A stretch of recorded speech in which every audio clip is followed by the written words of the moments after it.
hacerlo lo menos árido posible. Em, y obviamente si tienen alguna duda, por favor pregunten. ¿Ya? La idea de la otoneurología es que tratemos de, ojalá, entenderla bien para poder aplicarla bien. Entonces, ¿qué es lo que tienen que aprender en esta clase o en esta sesión? A identificar bien los elementos relevantes de la anamnesis otoneurológica, a enumerar los componentes del enfrentamiento que tiene que ver con la temporalidad y los gatillantes para el paciente síndrome vestibular y algunos otros tips que les voy a ir dando entre medio en el camino. Me encanta esta frase y normalmente parto este tipo de presentaciones con esta frase, porque es como lo que les decía antes, en general la gente se desespera cuando se enfrenta a los síntomas vestibulares. Si el paciente tiene vértigo en este caso, hay pocos médicos que se sienten contentos o sienten así como ganas de ver a un paciente cuando el paciente se queja de mareo o de vértigo. Habitualmente significa o que voy a tener que estudiarlo un montón y nunca voy a saber qué es lo que tiene, o ni tampoco entender por qué lo tiene. Eso es una de las cosas que planteaban en neurología hace no tantos años atrás, para mí, quizás para ustedes un poco más sí. Y normalmente la sensación de nuestros residentes o en general de los médicos es como, oh, no, me tocó el paciente con vértigo. Similar un poco a lo que pasa con el paciente con tinnitus.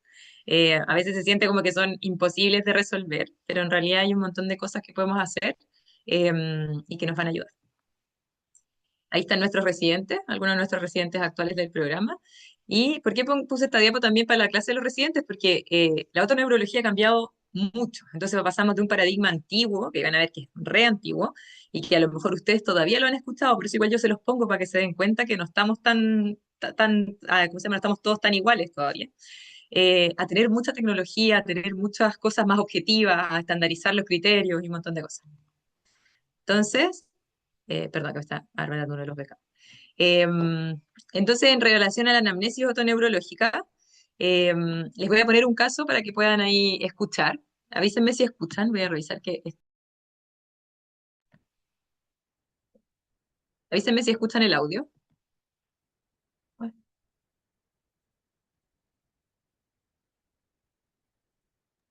No se escucha, Doc.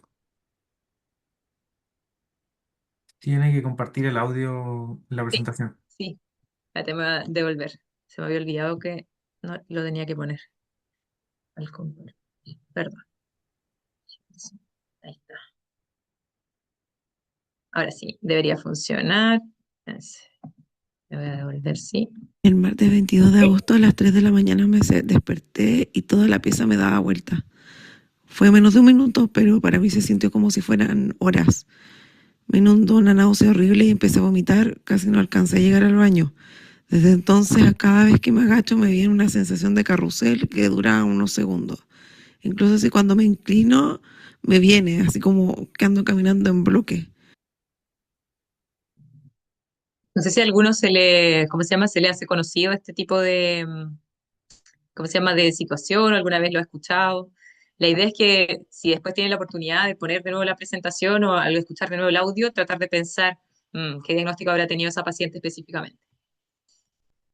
Entonces, en la anamnesis otoneurológica, ¿qué es lo más importante? La historia clínica es esencial. Van a darse cuenta que en algunos tipos de síndromes vestibulares la historia es lo más importante, en otras el examen físico es lo más importante o lo que guía el manejo. Tiene que ser precisa, tiene que ser orientada y atenta a los detalles. ¿Qué les va a pasar siempre? Que el paciente dice, yo estaba comprando pan donde la señora Juanita, y entonces me acordé porque mi primo que trabaja en... Entonces uno tiene como que ir guiando un poco al paciente, pero también poniendo atención a ese tipo de detalles, porque a lo mejor en ese lugar donde está hay algún gatillante, por ejemplo, alguna cosa importante. Agoto la información. Si el paciente me entrega un síntoma, yo trato de sacarle un poco el jugo a ese síntoma. O sea, me dice me mareo, ya. Pero, ¿qué significa ese mareo? ¿Qué es lo que dice, a qué se refiere cuando dice que se marea? Y todo eso va a modelar un poco cómo voy a ir a examinar al paciente. Entonces, el antiguo paradigma, que es re antiguo en realidad, diferenciaba estos tres síntomas, el vértigo, el mareo y la inestabilidad. Y en eso uno tenía que definir, entonces, los que tenían vértigo era sí o sí del oído o vestibular, lo que tenían que ver, ¿cómo se llama?, con el mareo, la mayoría de las veces tenía que ver, por ejemplo, con algo más subjetivo, como alguna enfermedad como más de náusea o otro tipo de síntomas, y la inestabilidad tenía que ver solamente con la parte, ¿cómo se llama?, propioceptiva. Pero en realidad hay un problema, porque ninguno de estos síntomas son patognomónicos de una enfermedad específica. Yo puedo tener vértigo por una vestibulopatía aguda, pero puedo tener vértigo por un infarto cardíaco. Es súper variable lo que puede causar el síntoma. Y también es muy variable y los que están, a lo mejor aquí están alumnos internos y también médicos generales. eh, Cuando uno es alumno interno, uno va a tomar la historia, está feliz con su historia lista, una anamnesis súper acotada, o sea, súper, ¿cómo se llama?, exhaustiva, y uno se la va a presentar a su staff o al becado, por ejemplo, y cuando uno va a ver frente al paciente, el paciente cambia la historia y uno queda como mentiroso respecto a un síntoma, pero y es porque el paciente, eso está estudiado, los pacientes después de 20, 30 minutos cambian alrededor de un 30-40% de su historia. Así que a veces puede ser un poco complejo basarse solamente en los síntomas. ¿Qué problema hay? Que el significado del mareo o del vértigo o de la inestabilidad puede significar cosas distintas para mí o para mi paciente, incluso para mis colegas que trabajan en el box de al lado o para mis colegas que viven en otro lugar.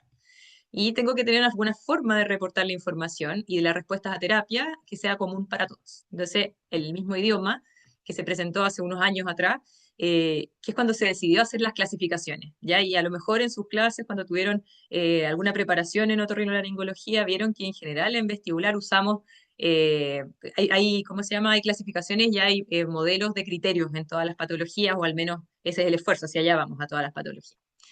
¿Qué hizo en la primera parte? Fue definir cuáles son los síntomas. Entonces, voy a diferenciar mis síntomas en estas cuatro cosas.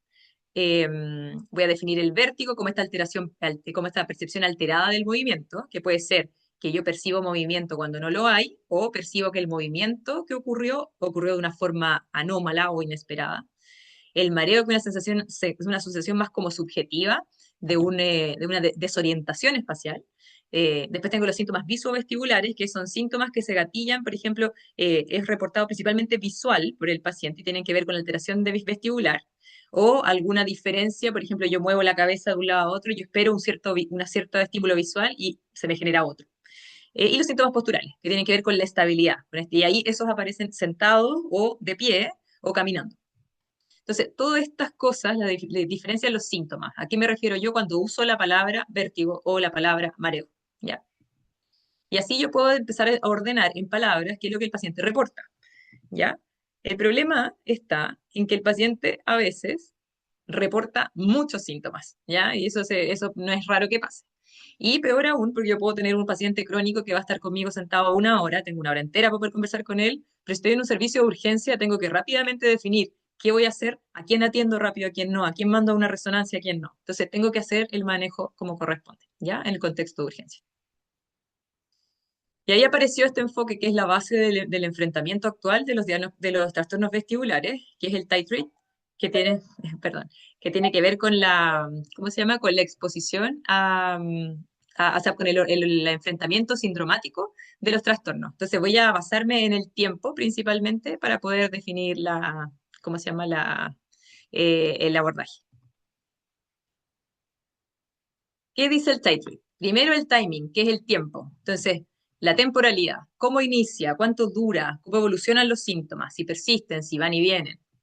Después tengo los desencadenantes, gatillantes o triggers, que son cosas, acciones, situaciones que van a gatillar la aparición de los síntomas en el paciente. ¿Ya? Y esas dos cosas nos permiten clasificar los trastornos vestibulares en 6 grupos. Entonces, tengo los que son nuevos, que son gatillados o espontáneos. Tengo, que son episódicos, perdón, nuevos o gatillados, espontáneos gatillados. O están los que son, ¿cómo se llama? Continuos, uno nuevo que apareció y se mantiene en el tiempo, que también puede ser espontáneo o gatillado. Y tengo los crónicos, que pueden ser en contexto específico o también de forma espontánea que aparece. El titrate principalmente, como el enfoque inicial fue su utilización en contexto de urgencia, se mueve en los síndromes que se ven más en urgencia. Entonces, cómo se reparte este esquema?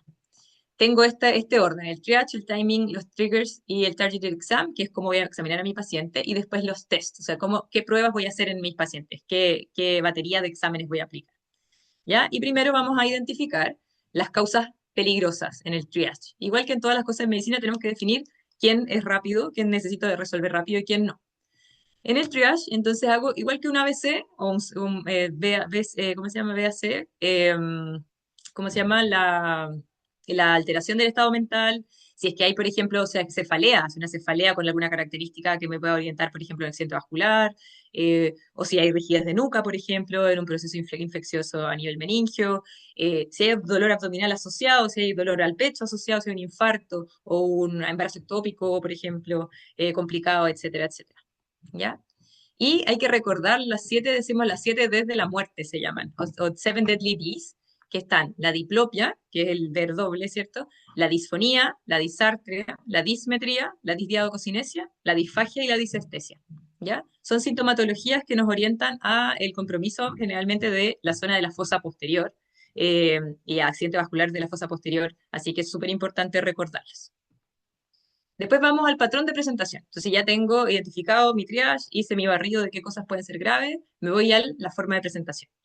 Y dividimos los síndromes vestibulares según su perfil temporal, en síndromes vestibulares episódicos, que aparecen y desaparecen, y aparecen y desaparecen en distintos contextos, y vamos a ver qué tipos existen. Después están los síndromes vestibulares agudos, inician, a veces parten de a poco, se mantienen y después en el tiempo van bajando. Y después el síndrome vestibular crónico que habitualmente va apareciendo lentamente y se va instaurando y puede también derivarse de los otros dos. Y como yo les decía, el vestibular episódico y el agudo son los que se ven en la unidad de urgencia, entonces son los que principalmente vamos a enfocarnos en el titrate. Y el episódico y el crónico también los podemos ver en el contexto ambulatorio. Entonces, este esquema que a mí me encanta, que lo hizo un colega, el doctor Brainbauer, que es especialista en vértigo, muestra un poco cuál es la incidencia de gente que sufre las distintas patologías y orientada según la duración de los síntomas. Entonces, el BPPV, por ejemplo, es corto en general, pero harta gente lo sufre. La migraña y el Meniere, que son también los que siguen en frecuencia, también duran un poquito más, horas, a veces días. Las neuritis vestibulares aparecen y duran días a semanas. Y los síndromes vestibulares crónicos que van instaurándose de a poco a que se van quedando, ¿cierto? Y de ahí, cuando tengo esos patrones, voy a ir a hacer mi análisis de buscar cuál es la causa o cuál es cómo se llama, si existen desencadenantes, por ejemplo, o algún antecedente que lo esté gatillando. Voy a tratar de diferenciar las causas benignas de las peligrosas, según el patrón temporal y según el examen físico. Y después voy a elegir los test. Entonces, pongamos, por ejemplo, esta situación. Estamos en el servicio de urgencias, son las 3 de la mañana. Aparece esta paciente, Francisca, tiene 23 años, es estudiante de medicina, la trajo una amiga porque está con vértigo rotatorio de 2 horas de evolución. Empezó mientras estaba durmiendo y no ha parado. No puede caminar sin ayuda, siente mucha náusea y no ha podido parar de vomitar. No siente otra sintomatología más acompañante. Alguien puede ser en el chat o si quieren hablando, se le ocurre qué diagnóstico podría ser si ustedes tuviesen que apostar. ¿Qué creen ustedes que tienen?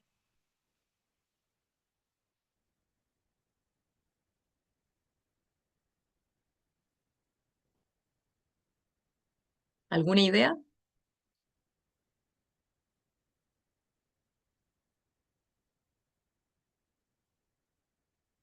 No, está muy lejos de vestibular a lo mejor. No han visto tanto vestibular. ¿Esperarían que tenga un accidente vascular, por ejemplo? ¿Podría tener un accidente vascular con esa historia?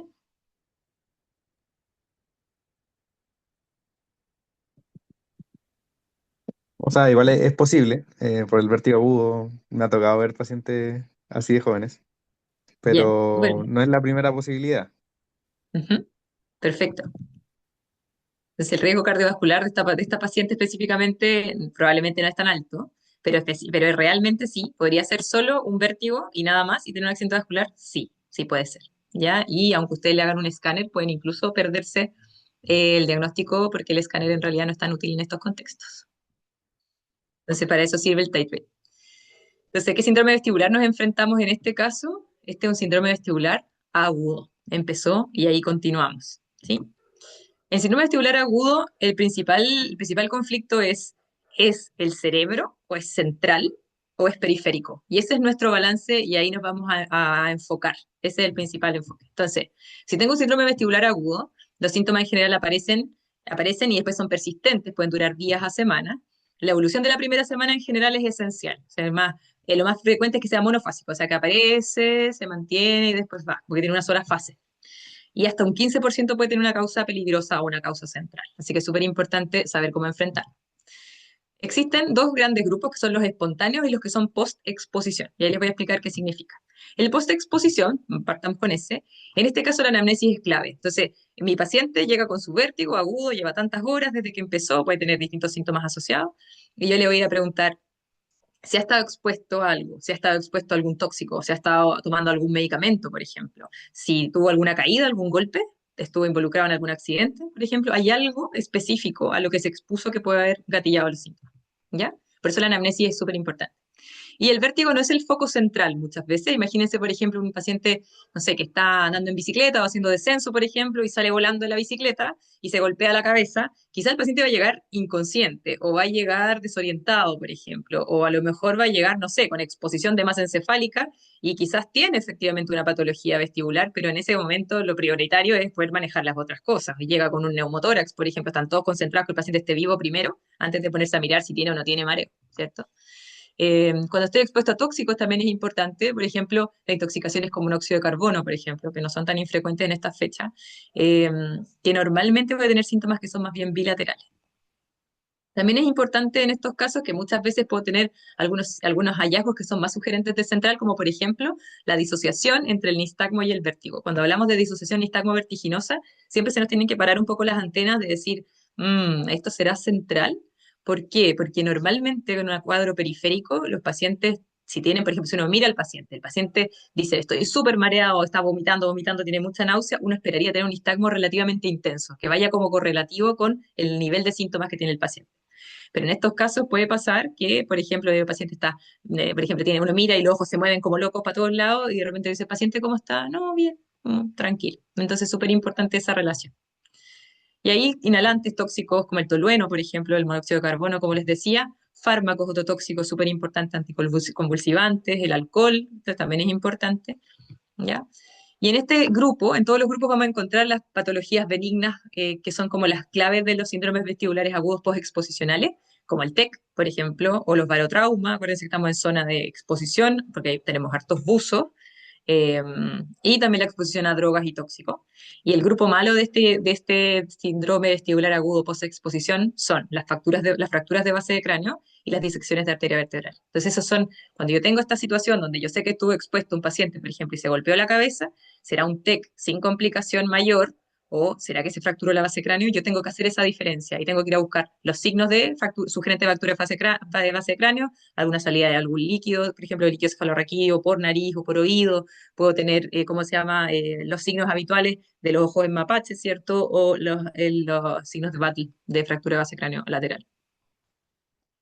El síndrome vestibular espontáneo, que es el más importante de la clasificación HIMSS, habitualmente aparece entre días y semanas, y aquí el examen físico es crucial, porque aquí es donde uno se juega a la diferencia entre lo que sea periférico puro o lo que sea central.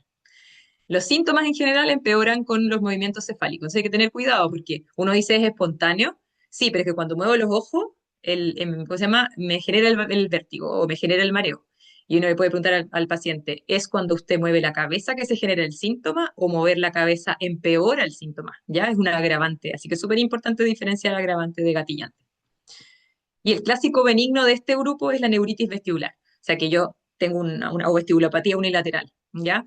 Tengo ¿cómo se llama? Un sistema vestibular, ¿cómo se llama? Un vestíbulo y un nervio o unos nervios que están funcionando menos, que es lo periférico, versus lo central. Y lo que más tememos, y es la base por la que nosotros tenemos que siempre velar de proteger el cerebro, que es cuando tenemos accidentes cerebrovasculares isquémicos. ¿Ya? ¿De dónde? De las zonas que no son tan gritonas en general, porque si usted tiene un accidente vascular de toda la zona anterior del cerebro, el paciente tiene mucha sintomatología que es muy clara. Entonces, una hemiparesia brachicural, o sea, va a entrar por la urgencia y el guardia de la urgencia sabe que ese paciente está teniendo una ACV, o sea, no es mucha duda, es rápido, fácil. Las escalas, cuando uno llama por teléfono y uno dice, tengo un paciente con ACV, y te preguntan las escalas de Cincinnati, ¿qué tiene? ¿Tiene parálisis facial? ¿Tiene pérdida de fuerza? Y aquí, no tiene, tiene solo mareo. Entonces, en escala también, ¿cómo se llama? Los pacientes que tienen accidentes vasculares cerebrales de fosa posterior tienen escalas que son más bajas en puntaje y a veces ni siquiera les da como para que tengan como el criterio de correr rápido. Y lo otro también son algunas cosas que tienen que ver con déficit de vitaminas, por ejemplo, que pueden generar daños graves a largo plazo, o las encefalitis, por ejemplo, infecciones a nivel del sistema nervioso central o a nivel del oído. Y es importante lo que le estaba diciendo. Menos del 20% de los accidentes vasculares de fosa posterior tienen algún síntoma focal neurológico. Y si ustedes hacen un escáner, que es lo que habitualmente hacemos cuando tenemos una sospecha de un accidente vascular, la sensibilidad en la fosa posterior es 16 hasta 42%. Incluso si usted hiciera una resonancia en el inicio, muchas veces la sensibilidad no es tan alta, 50-80%. Y ahí es donde aparece el protocolo HINS, o en este caso el HINS Plus, que es lo que se usa ahora, que es el protocolo entre utilizar el impulso cefálico más el nistagmo y más el test de Skew, que es el cover test, y además lo cruzamos con la información de la audición, que eso se puede evaluar de distintas formas. Cuando estemos en el paso práctico, veamos las maniobras de reposición, vamos a aprovechar también de hablar un poquito del protocolo HINS Plus, para que lo puedan aplicar también. Entonces, cuando tenemos síndrome vestibular agudo, puede tener, o sea, puede ser post-exposición o puede ser espontáneo. Ese es post-exposición, trauma, barotrauma, toxinas, medicamentos, por ejemplo, y en cada una de esas yo tengo un plan. Entonces, si tiene trauma craneano, por ejemplo, voy a ir a ver si es que tiene disección de arteria vertebral o tiene fractura de base cráneo. Si tiene un barotrauma, por ejemplo, tengo que verificar que no tengo una fístula perilinfática y normalmente yo le pido a los colegas, por ejemplo, en este caso a los neurotólogos, que verifiquen si es que ese es el diagnóstico, pero tengo tiempo para actuar. Si sospecho toxinas o intoxicación, bueno, hago los test correspondientes. Si sospecho medicamentos, por historia normalmente, ajusto las dosis o veo si es que necesito usar algún medicamento antídoto para alguna cosa. En los espontáneos, si el HINTS muestra periférico y no tiene pérdida auditiva, entonces usamos medicamentos, manejamos al paciente y podemos derivarlo, por ejemplo, a alguien que pueda manejar a un paciente vestibular con vestibulopatía aguda. Pero si yo tengo cualquier síntoma que me sugiera que puede ser central, tengo que estudiarlo como que fuese un accidente vascular. ¿Sí? Eso. Ahí sí. Entonces tenemos otro ejemplo, por ejemplo. Tenemos en el CEFAM de Gómez Carreño, acá en Viña, a las 11 de la mañana en el programa de Crónico, yo estoy controlando a una paciente, la señora Teresa, voy a poner todo ahí. La señora Teresa tiene 67 años y es asesora del hogar, viene a su control de hipertensión y de repente me empieza a contar que sufre mareos de segundos a minutos de duración, aparecen con los movimientos de la cabeza, al agacharse, apretarse los zapatos, por ejemplo, cuando trata de sacar algo de un mueble alto de la cocina. Ya tiene más o menos un mes con este síntoma, ya ha tenido que usar zapatos, por ejemplo, sin cordones, porque ya no se puede agachar, porque le da lata que andar pidiendo ayuda. Y cada vez, por ejemplo, que tiene que colgar la ropa, tiene que pedirle a alguien que le ayude a colgar la ropa porque no puede subir y mirar hacia arriba cuando lo hace. Mientras no mueva la cabeza, está bien, así que por eso no había consultado y no tiene ninguna otra sintomatología. ¿Qué les parece a ustedes? ¿A alguien le suena algo conocido? ¿Han escuchado esta historia? ¿Alguno ha tenido esta historia propiamente?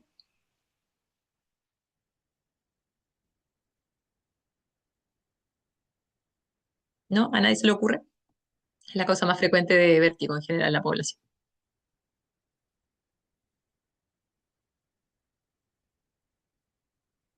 Ahí vamos a ver cuál puede ser. Entonces, ¿qué tipo de síndrome tenemos? Ella tiene síntomas cuando se expone a ciertas situaciones. Ahí en el chat vi que no había visto que habían hablado. Sí, hablan de RPPD. Sí, súper bien. Eso es por historia lo más probable. Entonces, esto es un síndrome vestibular episódico, ¿sí? Porque aparece el rato y después desaparece. Que aparezca y desaparezca no es menos importante, y eso también es importante que lo recuerden, porque si se fijan, la paciente, por ejemplo, dejó de hacer cosas o se vuelve dependiente de ciertas actividades porque no puede hacerlas sola, y eso no está bien. También nos pasa a veces pacientes de, no sé, un paciente de 25 años, por ejemplo, que ya no hace un deporte o ya no hace ningún deporte eh, porque no tolera, por ejemplo, el movimiento de cabeza hacia una cierta posición, y en realidad si nosotros tratáramos eso, el paciente podría volver a su actividad normal. Entonces, dentro de los síndromes vestibulares episódicos, que son de presentación intermitente, lo más importante es la duración del episodio más que cuánto tiempo lleva con los síntomas. Ya hace cuánto duran estos episodios, segundos, minutos, horas. Y tenemos dos tipos, parecido a la clasificación de los agudos en gatillados y espontáneos. Dentro de los gatillados tenemos que buscar ese gatillante obligado. Entonces, si yo tengo un paciente que me reporta que cuando hace una cosa tiene síntomas, yo voy a hacer esa cosa o voy a tratar de generar su síntoma. Ya lo mismo que cuando estamos en traumatología y tocamos el dedo para saber si está fracturado, generamos el dolor buscando o tratamos de palpar si es que podemos encontrar la fractura, por ejemplo. Es lo mismo en este caso. En el examen físico lo vamos a ir a gatillar. Eso es lo que queremos hacer. ¿Ya? Y lo podemos hacer, por ejemplo, en los posicionales, posicionando la cabeza, o, por ejemplo, en otras cosas, como están las fístulas, por ejemplo, cuando uno comprime, ahí, cuando uno comprime el trago se genera un nistagmo, ¿sí? Eso cuando uno genera presión, eso se ve en las fístulas, ¿se fijan? Aquí de nuevo es importante lo que yo les decía, bueno, no les mostré el final del video, pero solo para que no queden con la duda.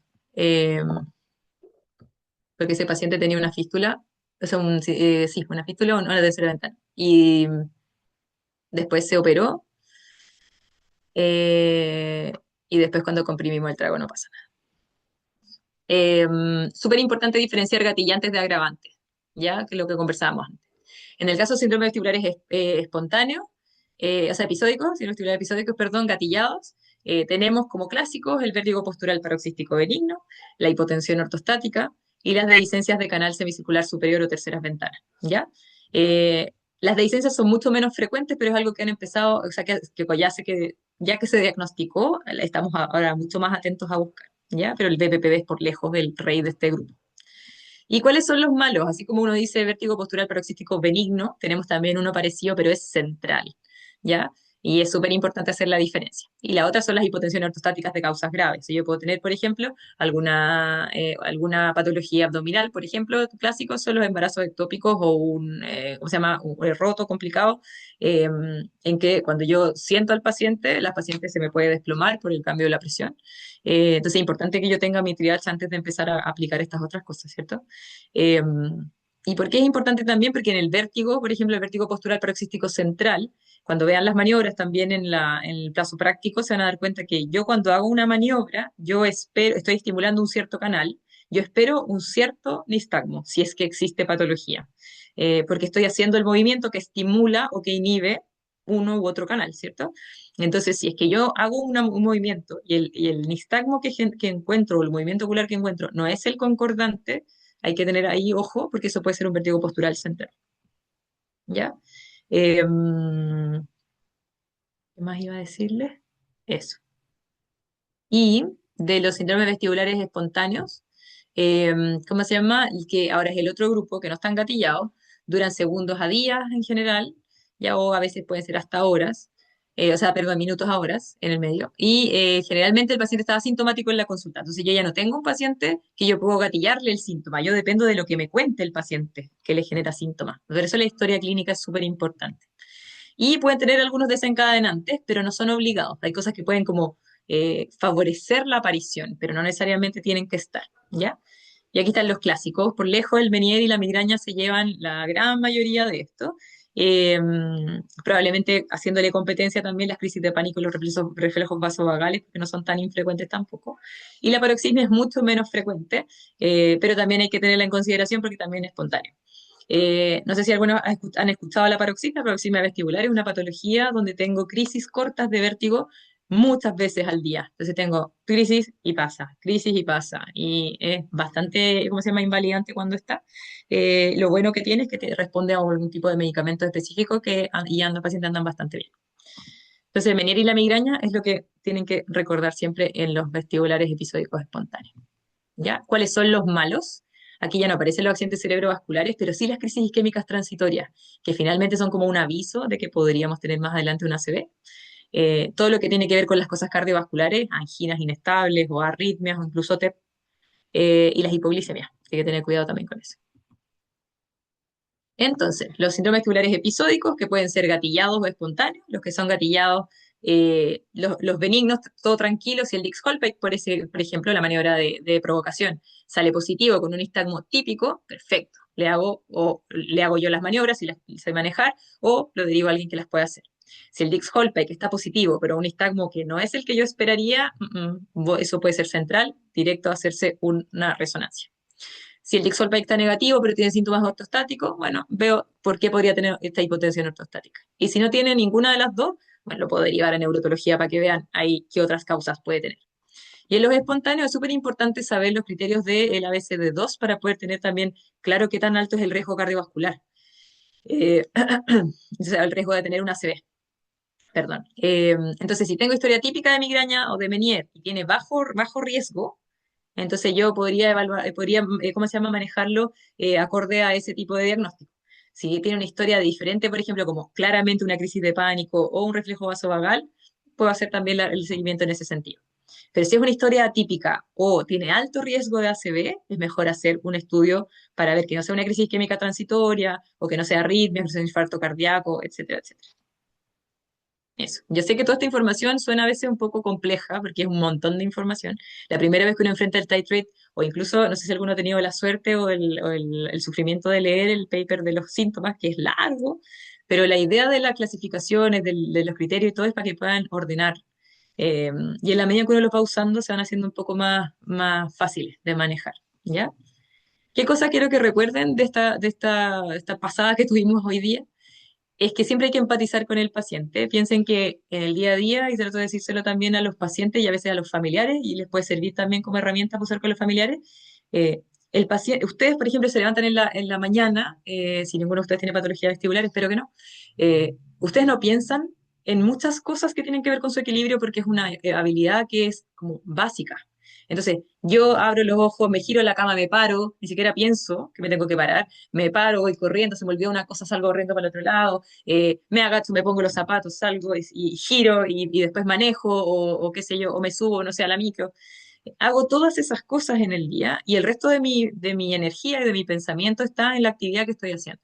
El paciente que tiene problemas de equilibrio, problemas vestibulares, eh, lleva a la parte consciente el equilibrio, por lo tanto, usa de su disco duro un porcentaje no menor de energía en eso. Y eso es muy desgastante, muy, muy desgastante y genera mucha angustia. Y especialmente, ¿por qué? Porque si uno los mira de afuera, el paciente se ve bien. O sea, no es como un paciente que tiene, no sé, que está fracturado o que un paciente que tiene dificultad de desplazarse, es un paciente que no se ve enfermo. Entonces, empatizar a veces es re difícil y a la familia a veces les cuesta harto y el contexto. También hay que empatizar con uno mismo, y también le digo a los pecados, simplifíquense la vida. La patología vestibular puede ser compleja, entonces usen este tipo de herramientas, por ejemplo, como el titrate. De hecho, pueden buscar, hoy en día la tecnología además está súper disponible, pueden tener a mano los protocolos del titrate, acordarse por lo menos, y uno puede bajar y decir, ya, ¿qué me dijo la profe? Entonces aquí, ya, si es que tiene tal cosa, perfecto. Y uno puede ir ordenándose y simplificando el examen físico, por ejemplo, o la historia, ya guiar al paciente también en lo que uno quiere hacer. Aquí yo les digo a los becados ese contacto de alguien. Yo aquí puse, por ejemplo, el contacto del doctor Bauer porque es uno de los otoneurólogos más famosos y secos de Chile. Eh, y lo otro, el trabajo transdisciplinario. O sea, no sirve que yo vea al paciente y digo, no, usted no tiene nada de otorrino, vayas a neuro. No, usted tampoco tiene nada de neuro, vayas al psiquiatra. Y uno se pelotea al paciente de lado a otro y al final nadie se hace cargo de ese paciente eh, o trata de contener y muchas veces las patologías se salen de las patologías más agudas, por ejemplo, o de riesgo vital, pero se convierten en unas patologías que son de riesgo de calidad de vida y que finalmente, como ya sabemos por evidencia, genera un deterioro a nivel cognitivo significativo, especialmente en los adultos mayores. ¿Ya? Así que es súper importante trabajar en equipo. Eso, tienen hartas cosas que yo les puedo compartir para revisar, pero eso es lo que quería contarles respecto a la aproximación al paciente con vértigo.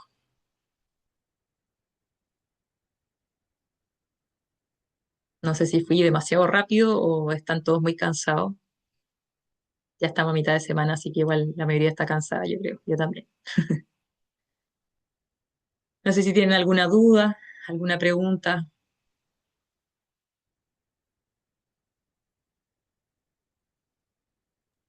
Hartos aplausos por el chat, por lo menos. Están todos medio cansados. Para nosotros fue un día pesado, así que igual los entiendo. Pero eso, si después tienen alguna duda, igual me pueden mandar las dudas, canalizarlas a través de los organizadores si tienen alguna duda respecto a este tema. O algún paciente complejo que quieran discutir también. Yo feliz de compartir. Perfecto. Nos queda la segunda clase. Vamos a dejar de grabar mientras tanto. Ujú.